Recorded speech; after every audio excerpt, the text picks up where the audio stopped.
لو سمحتوا الالتزام بالاماكن.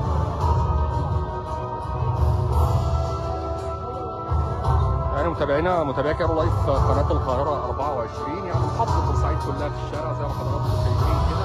كل اهالي محافظه بورسعيد خرجوا النهارده للاحتفال السيد محافظ بورسعيد لانتصارات ذكرى العيد القومي. زي ما حضراتكم شايفين بطابور العرض اللي بيعود من جديد بعد غياب سنوات من اجل ان يعيد البهجه والسعاده والوطنيه لدى ابناء محافظه بورسعيد اللي خرجوا كلهم النهارده باعداد كبيره للاحتفال بذكرى النصر، ذكرى الانتصارات. يعود الجميع هنا للاحتفال بطابور عرض يسعد المواطنين. الطابور ده غايب منذ سنوات، ودول حضراتكم بيرجع النهارده. ودي لحظة وصول اللواء محب حبشي محافظ بورسعيد والقيادات الأمنية والعسكرية أيضا. الجميع هنا يحتفل بذكرى انتصارات العدوان الثلاثي. انتصرت بورسعيد وانتصرت مصر في هذا اليوم على العدوان الثلاثي.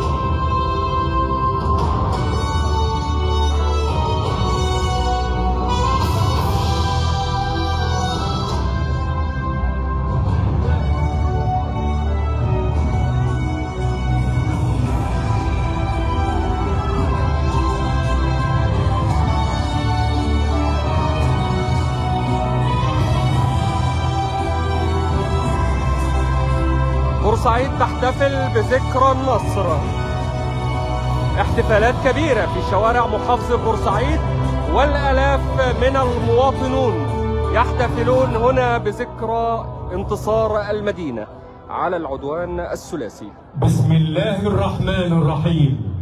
وقل اعملوا فسيرى الله عملكم ورسوله والمؤمنون. صدق الله العظيم.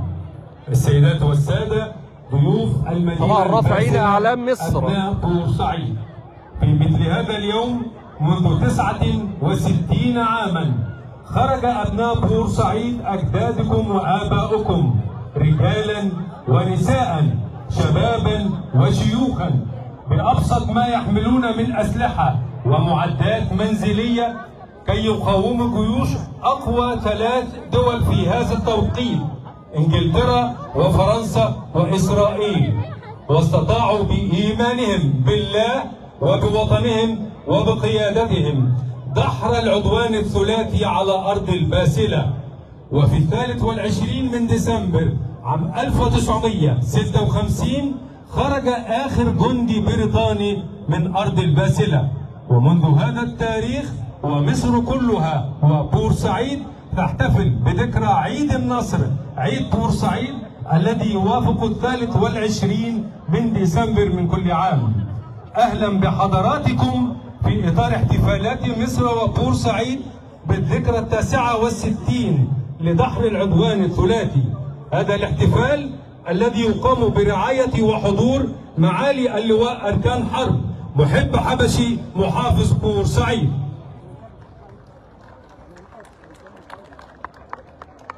كما تشرف الاحتفال بحضورها الكريم معالي السفيرة فايزة أبو النجا مستشار السيد رئيس الجمهورية للأمن القومي. كما نرحب جميعا بمعالي اللواء دكتور سمير فرج. كما شرفنا بحضوره الكريم السيد مساعد وزير الداخلية مدير أمن بورسعيد اللواء محمد الجمسي. كل التحية والتقدير إلى العالم الجليل الأستاذ الدكتور شريف صالح رئيس جامعة بورسعيد. كل التحية والترحاب بكل القيادات التنفيذية والعسكرية والشعبية ونواب بورسعيد في مجلسي الشيوخ والنواب. كل التحية إلى أهالي بورسعيد الباسلة. وخير بداية دائما وخير بداية دائما القرآن الكريم، آيات بينات من كتاب الله يتلوها علينا القارئ الشيخ كامل محمد الانتصار بدوي. على العدوان الثلاثي في محافظة بورسعيد. زي ما حضراتكم شايفين كده هنتابع مع حضراتكم العرض، هنتمتع مع بعض بحاجة غابت يمكن عن محافظة بورسعيد لمدة أعوام ثم تعود من جديد، وده اللي يؤكد إن في سعادة لدى المواطنين. شوفوا حضراتكم على جانب الطريق يتواجد الآلاف من المواطنين للاحتفال بهذه الذكرى. بعد قليل ينطلق طابور العرض، هيكون في حاجات كتير ممتعة لحضراتكم تجسد روح الانتصار، هنتابعه مع حضراتكم. من قضى نحبه ومنهم من ينتظر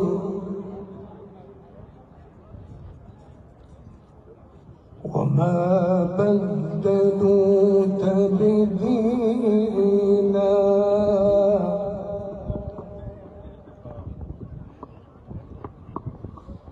من المؤمنين رجال صدقوا ما عاهدوا الله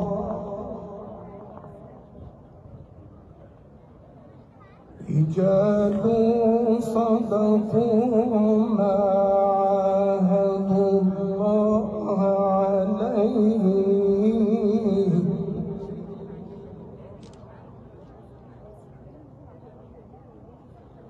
فمنهم من قضى نحبه ومنهم من ينتظر وما بدلوا تبديلا.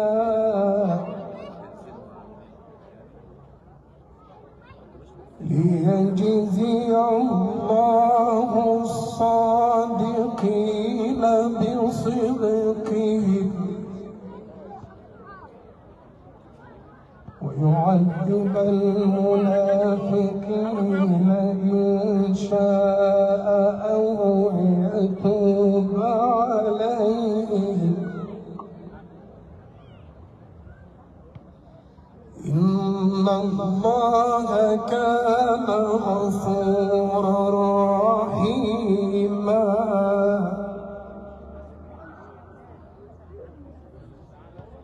وعد الله الذين كفروا بغيظهم لم ينالوا خيرا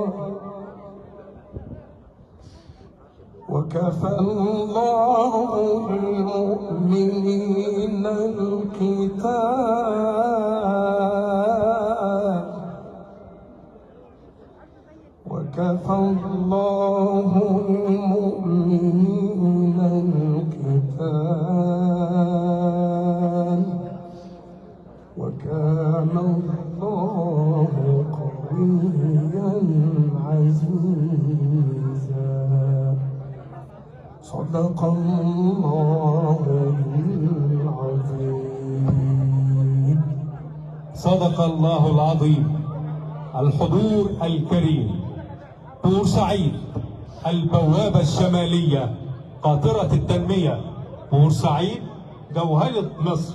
بورسعيد شوارع حضارية، أسواق نموذجية. بورسعيد مهران، عصران، زينب الكفراوي. بورسعيد فريال، ديليسيبس، المية والهواء. بورسعيد في عقل وقلب القيادة السياسية وفي بورة اهتمام الحكومة المصرية. لهذا رأينا المشروعات القومية وصلت إلى كل شبر على أرض المدينة الباسلة، ورأينا المبادرات الرئاسية الاجتماعية والصحية وصلت إلى كل مواطن على أرض بورسعيد. اسمحوا لنا وباسم أهل الباسلة وباسم الحاضرين جميعا أن نرسل برقية شكر وتأييد إلى فخامة السيد رئيس الجمهورية السيد الرئيس عبد الفتاح السيسي.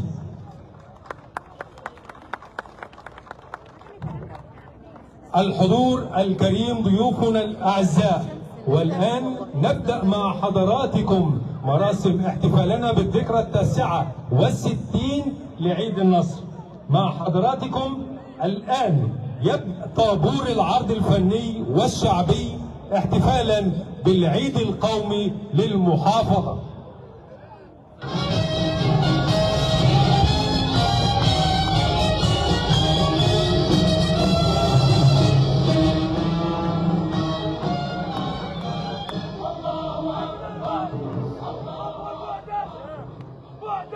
طلبة الأكاديمية العربية للعلوم تفضلوا.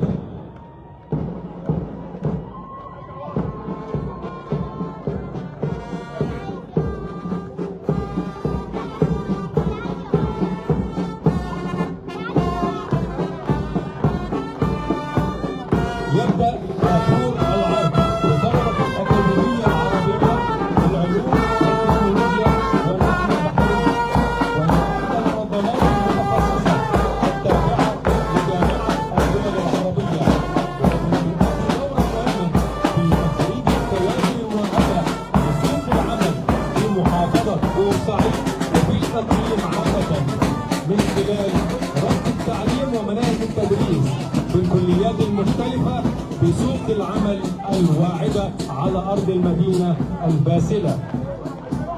شباب طلبة كلية النقل البحري بالأكاديمية العربية للعلوم والتكنولوجيا.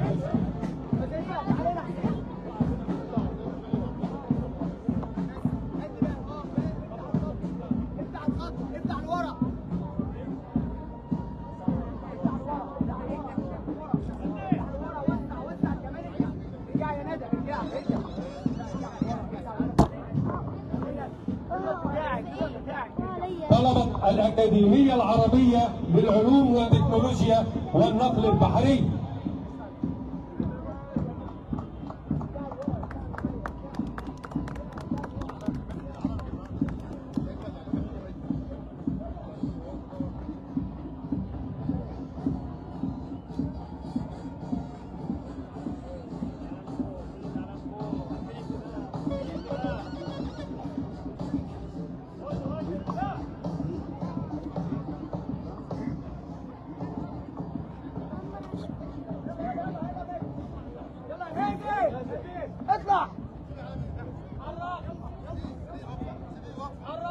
طلبة كلية النقل البحري بالأكاديمية.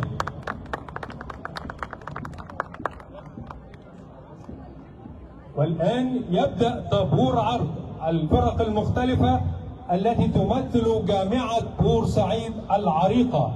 هذه الجامعة التي ولدت عملاقة والتي تؤدي دورا مهما في إعداد الكوادر الطلابية، بالإضافة إلى دورها الكبير في خدمة البيئة والمجتمع البورسعيدي كمركز أبحاث ودراسات لصانع القرار في محافظة بورسعيد.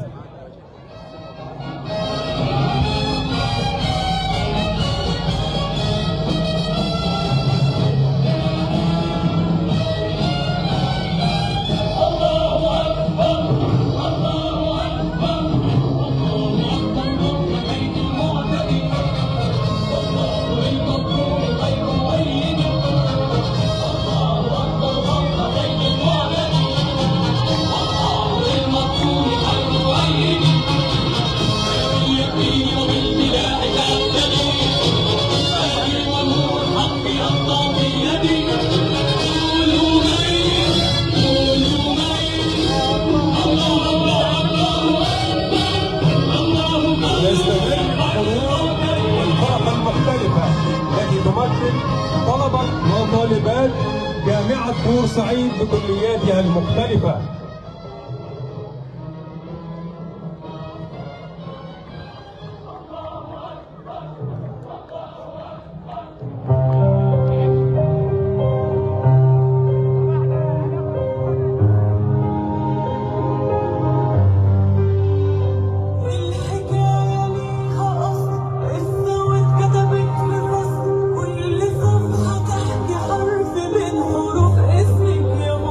البداية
ابرز الحضور السفيره فايزه ابو النجا مستشار سياده الرئيس، ودكتور سمير فرج ايضا مستشار سياده رئيس الجمهوريه.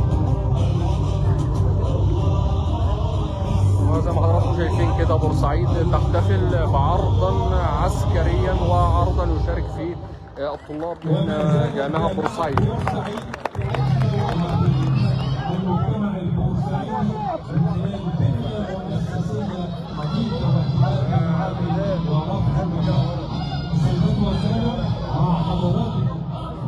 واصلوا طابور عرض الفرق المشاركة الآن مع فرع بالفرق المختلفة.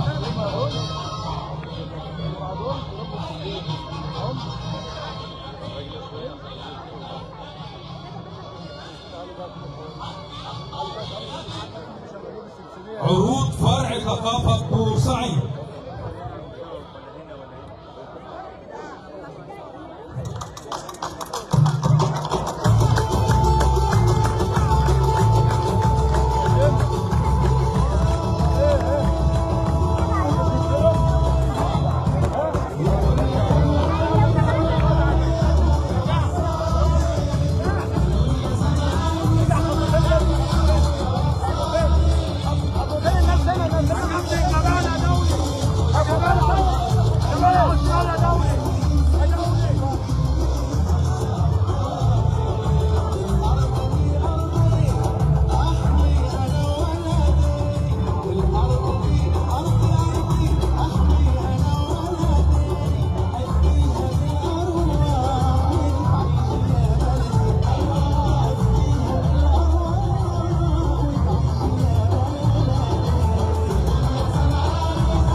على نغمات الكركرون الشعبي السنسنية تحتفل محافظة بورسعيد الآن بعد العرض العسكري بذكرى الانتصار على العدوان الثلاثي.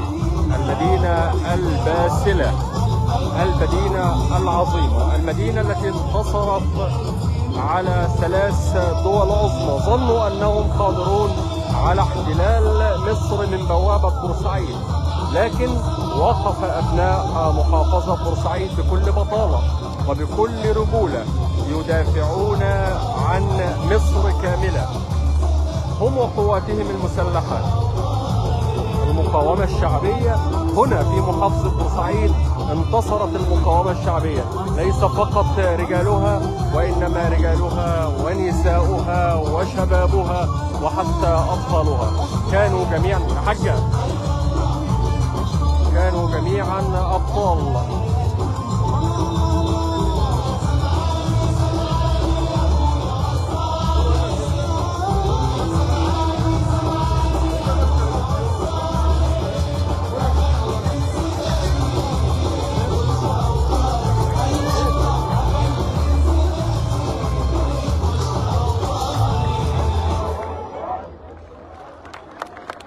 فرقة الفنون الشعبية لأطفال فرع ثقافة بورسعيد.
مع حضراتكم احتفالات ابناء محافظه بورسعيد، وسط الالاف من ابناء المحافظه يحتفلون هنا بذكرى الانتصار على العدوان الثلاثي. كل سنه ومحافظه بورسعيد بكل خير، كل سنه ومصر كلها طيبه وبكل خير، كل سنه واحنا منتصرين باذن الله، كل سنه وكل واحد بيعشق تراب هذا البلد بخير وسلام.